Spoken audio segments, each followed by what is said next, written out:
On y accède par le sentier des douaniers. Et là enfin la célèbre villa E1027, construite par l'architecte et designer irlandaise Eileen Gray en 1926.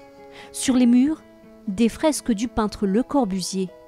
Un témoignage unique de l'art moderne, une petite merveille architecturale de la Côte d'Azur. La première chose qu'on voit, c'est bien sûr la vue, les montagnes, la mer. Et puis Eileen Gray, elle a utilisé les terrasses pour construire sa villa sur pilotis, avec une grande baie ouverte, ce qui crée une sorte de bateau. C'était tout à fait unique de l'époque. Un lieu mythique, une vue imprenable. Des villas comme celle-ci, il en existe des centaines sur la Riviera. À flanc de montagne, la villa Domergue.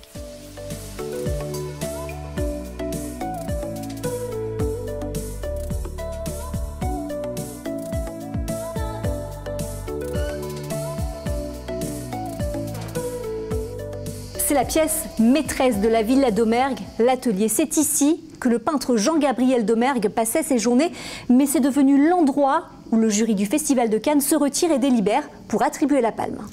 C'est dans le secret et l'enfermement que ce jury est reçu. La maison est gardée, il faut égarer complètement le public de ce lieu.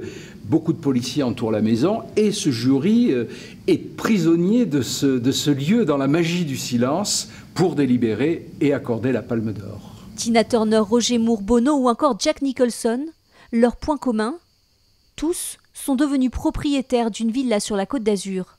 Leur prix, entre 5 et plus de 100 millions d'euros. Des demeures inaccessibles pour la plupart des touristes. Alors pour rêver un peu, certains viennent les admirer.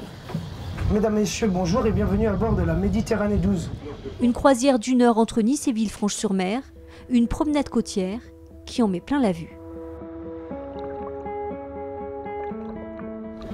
On aperçoit derrière les arbres, derrière les cyprès, cette villa jaune a été louée il y a 2 ans par Madonna pour y fêter ses 55 ans.